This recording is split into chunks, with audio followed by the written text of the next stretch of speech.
जलपरी रूपी देवी दुर्गा अदृश्य हो गए और नील सागर के उत्तर राज्य में सीधे कालिया नाग के सामने प्रकट हो गए। कालिया नाग ने देवी का ऐसा रूप देखकर हैरान हो गया। देखो रत्न कुमार, आज मेरी खुशी की कोई सीमा नहीं है। तुम्हारे साथ साथ अपनी बेटी नीनी, पुत्र नील सभी को वापस पा चुकी हूँ। मेरा परिवार अब पूरी तरह से भर गया है। तुम बिल्कुल सही कह रही हो मणिमाला। आज 8 साल बाद मैं तुम्हारे चेहरे पर ऐसे खुशी देख पा रहा हूँ। लेकिन मणिमाला, अब हमें अपने जल राज्यों में वापस जाना होगा। वो कालिया नाग ने हमारा राज्य छीन लिया और कब तक हम ऐसे मानव रूप में स्थल भाग पर भटकते रहेंगे। वो सालों से दिन व दिन जल राज्यों के सभी प्राणी पर अत्याचार कर रहा है। लेकिन रत्न कुमार, कालिया नाग को हराना इतना आसान नहीं है। उसके प्रबल शक्ति के आगे हम चारों की शक्ति कुछ भी नहीं है। ठीक उसी समय एक टूनी चिड़िया वहाँ से उड़ते हुए जा रही थी। तब रत्न कुमार और मणिमाला को चिंतित देखकर टूनी चिड़िया उनके पास आके बोली, क्या हुआ मणिमाला जलपरी? तुम सबको इतना चिंतित क्यों लग रहा है? क्या तुम सभी कोई नई मुसीबत में हो? मणिमाला जलपरी ने तब टूनी चिड़िया को अपनी सारी समस्याओं के बारे में बताया। ये सुनकर टूनी चिड़िया ने बोली, तुम लोग चिंता मत करो। तुम लोग मेरे साथ प्रकृति देवी के पास चलो। प्रकृति देवी जरूर तुम्हारी मुसीबतों का कोई हल निकाल देंगे।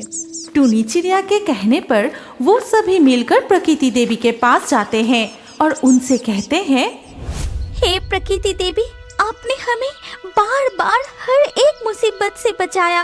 हर मुसीबत में आपने हमें सही रास्ता दिखाया। फिर से आपसे मदद मांगते हुए हमें बहुत शर्म आ रही है, लेकिन हमारे पास कोई और उपाय नहीं है। इसीलिए हम लोग आखिरी बार आपसे मदद मांगने आए हैं। ऐसे मत कहो मणिमाला जलपरी। सभी की मदद करके प्रकृति का संतुलन बनाए रखना ही मेरा काम है। बस मेरा कर्तव्य निभा रही हूँ। बताओ, मैं तुम्हारी कैसे मदद कर सकती हूँ? हमारे राज्य पर कालिया नाग ने कब्जा कर रखा है। आप बस हमें ये बता दीजिए कि हम उसे कैसे हरा के हमारा नील सागर राज्य वापस ले सकते हैं। मुझे क्षमा करो रत्न कुमार, मैं तो प्रकृति देवी हूँ। मेरी शक्ति केवल इस स्थल भूमि में काम करती है। पानी के नीचे मेरी कोई भी शक्ति काम नहीं करती।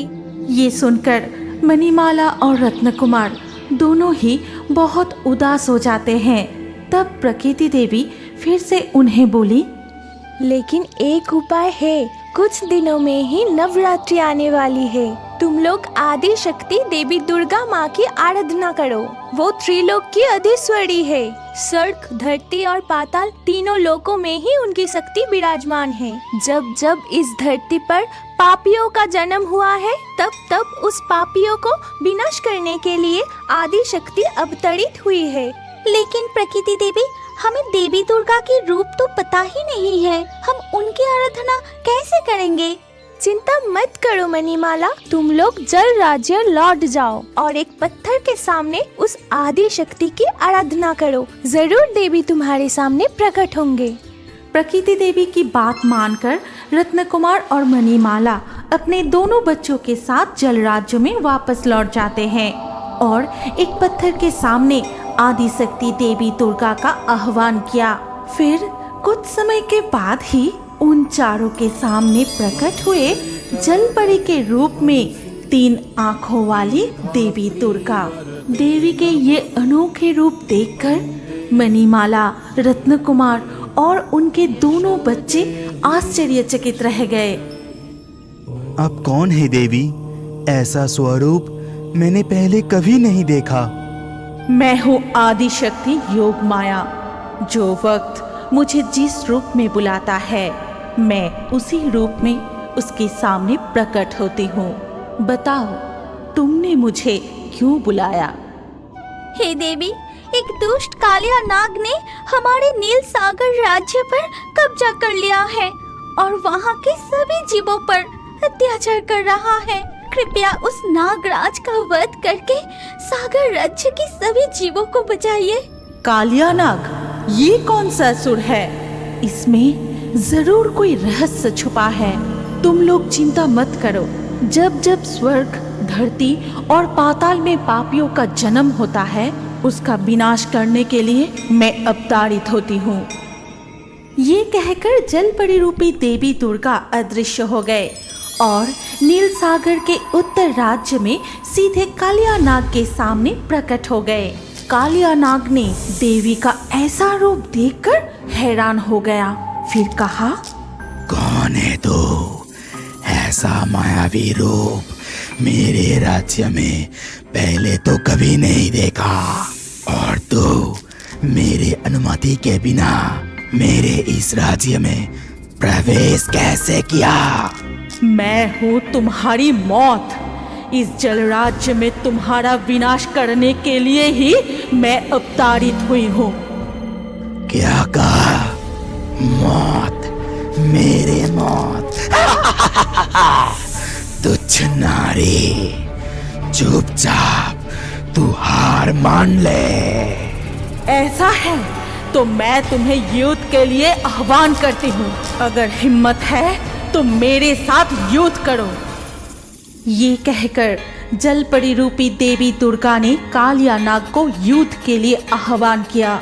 फिर देवी अपने त्रिशूल नील सागर के भूमि पर रखते ही नील सागर परिवर्तन होकर एक युद्ध भूमि में बदल गया। जलपरी रूपी देवी दुर्गा भी रूप बदलकर अपना स्वरूप धारण करती है। दुर्गा, देवी दुर्गा, तू है तो फिर ये देख।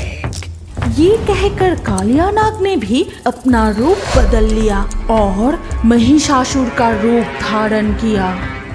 महिषासुर, तुम तो यहाँ इस रूप में छिपे थे। मुझे पहले ही शक हो चुका था। स्वर्ग, धरती, पाताल, तीनों लोकों में महिषासुर हमेशा राज करेगा।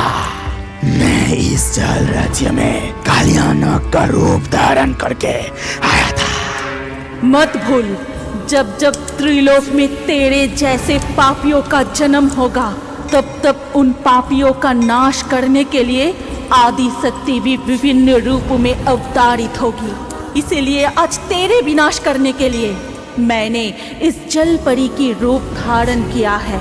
अब अपनी मृत्यु के लिए तैयार हो जा।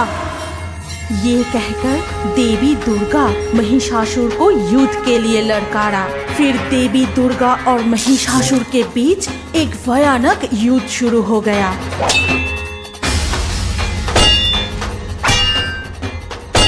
छल कपट करने वाली नारी, अब तुझे कोई नहीं बचा सकता। आज मैं तुझे हरा दूंगा। पापी, नरक के कीड़े, अपनी मृत्यु के लिए तैयार हो जा।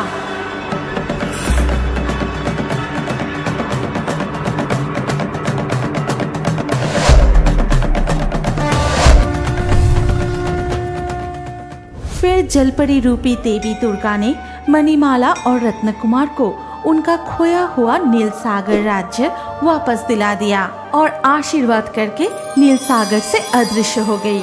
रत्नकुमार फिर से राजा घोषित होते ही सब मिलके सुख शांति से जीवन बिताने लगे। नागराज नागमणि को दुर्गा माँ के पैरों के सामने रख के वहाँ से चला जाता है। नागराज के जाने से सभी पक्षियाँ बतासिया नाम की एक जंगल में बहुत सारे पक्षी रहते थे। जब तक वहाँ बिकट रुद्र नाम का एक नागराज नहीं आया था, तब तक उनकी जिंदगी खुशियों से भरी हुई थी। लेकिन बिकट रुद्रा उन लोगों के जीना हराम करके रख दिया था। कभी किसी को मार डालता था, कभी जंगल के सारे पेड़ और पौधे नष्ट कर देता था। असल में वो जंगल का राजा बनना चाहता था, इसीलिए सारे पक्षी बहुत ही परेशान थे। अरे यार, ऐसा चलता रहा तो हम सब नागराज के हाथों मारे जाएंगे। कैसे उनसे बचे, कोई हाल तो सोचना ही पड़ेगा। देखो, हम सारे छोटे छोटे पक्षी हैं। हम वो भयानक नागराज का कुछ नहीं बिगाड़ पाएंगे। इससे अच्छे चलो सब मिलके हमारी जादुई दोस्तों को शरण करते हैं अगर कोई हमें बचा पाएंगे तो सिर्फ वो लोग ही पाएंगे। तुमने बिल्कुल सही कहा। दुर्गा माँ की आने का समय भी हो गई है। उनके साथ हमारे दोस्त भी आएंगे। चलो सब मिलके उन लोगों को संदेशा पहुँचाने की कोशिश करते हैं। सारे पक्षी एक साथ बैठ के अपने दोस्तों को शरण करने लगे। इधर स्वर्ग में पेचक और मोर एक साथ बैठा था। अचानक उन लोगों को बेचैनी सी होने लगा। कुछ अच्छा सा नहीं लग रहा है, पता नहीं अचानक से क्या हुआ। मुझे भी बेचैनी से लग रहा है। तभी वहाँ बतख राज उड़ते हुए आते हैं और मूसक राज भी दौड़ते हुए आते हैं। हमारे मर्दबाशी दोस्त बहुत परेशानी में है। हम लोगों को शरण कर रही है। हमें जितना जल्दी हो सके वहाँ पहुँचना पड़ेगा। तभी इतना बेचैनी सी हो रही थी। चलो माता सरस्वती से पूछते हैं कि हम कब जाएंगे। फिर वो सब मिलके माता सरस्वती के पास जा रहे थे और तभी वहाँ गणेश जी आते हैं और कहते हैं, क्या हुआ मूषकराज, आप लोग इतना परेशान क्यों हो? गणेश जी की सवाल सुन के मूसक राज उनको सारी बात खोल के बताते हैं। सब सुन के गणेश जी बोलते हैं, पहले लक्ष्मी दीदी, सरस्वती दीदी, कार्तिक भैया सबको बताना पड़ेगा। फिर माताश्री और पिताश्री से अनुमति लेकर हम सब एक साथ जाएंगे। तुम लोग चिंता मत करो, कुछ नहीं होगा तुम्हारे दोस्तों को। गणेश सबको लेकर बाकी भाई बहनों के पास जाता है और सबको सारे बात बताता है। ये तो बहुत ही गंभीर समस्या है। जल्दी से माताश्री को बता के हमें जाना होगा। पहले देख लेते हैं माताश्री वो दुष्ट महिषासुर का वध किया कि नहीं। वो भी बहुत ही जरूरी है, तभी हम लोग मठ में जा पाएंगे।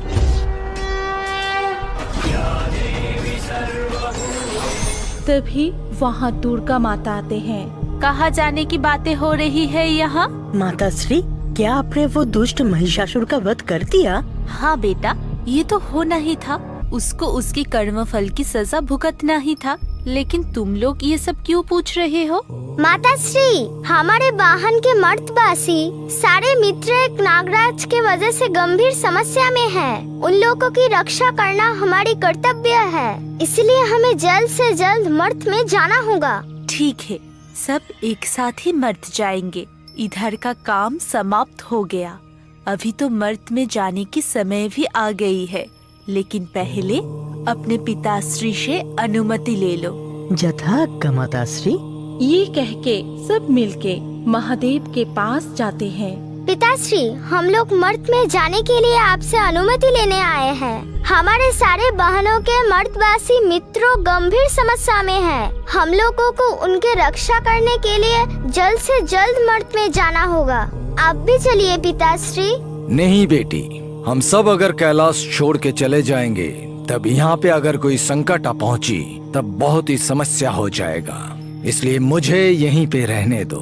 तुम लोग जाओ, जथा समय लौट आना और उन लोगों की रक्षा करना। विजयी भव। फिर सब मिलके सीधा बतासिया जंगल पे आ पहुँचते हैं। जंगल के हालात देख के सभी चौंक जाते हैं। इधर उधर पेड़ पौधे टूटे हुए थे, कुछ पक्षियाँ मरी पड़ी थी।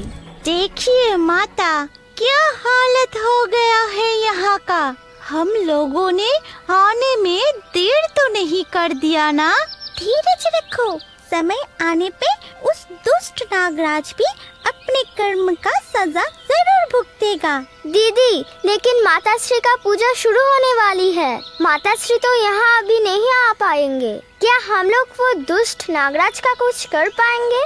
हम लोग ही काफी है उस दुष्ट के लिए। बुलाओ अपने सारे मित्रों को, बुलाओ। जथाज्ञा प्रभु। ये कह के मोर वहाँ से उड़ के अपने मित्रों को बुलाने चला जाता है। मोर के पीछे पीछे जंगल के बाकी सारे पक्षियाँ भी आते हैं। अच्छा हुआ आप लोग आ गए। हम लोगों को बचा लीजिए। वो नागराज हमें मार ही देगा। उसे यहाँ का राजा बनना है, लेकिन हम लोग परेशान हो चुके हैं। हमें बचा लीजिए। हमें ले चलो वहाँ जहाँ वो दुष्ट नागराज है। चलिए प्रभु, हमारे साथ चलिए। आप लोगों को विकट रुद्र की गुहा के पास ले चलते हैं। सब मिलके नागराज के गुहा के सामने आ पहुंचते हैं। तभी कार्तिकेय वो दुष्ट नागराज को बाहर बुलाते हैं। बाहर आ दुष्ट, सबको बहुत परेशान किया है। अब यह तुम्हारे समय समाप्त है। अपने नाग राज्य में वापस चले जाओ। नहीं जाऊंगा, कभी नहीं जाऊंगा। मेरे जहर से ये पूरे बाताशिया को नष्ट कर दूंगा और यहाँ पे राज करूंगा।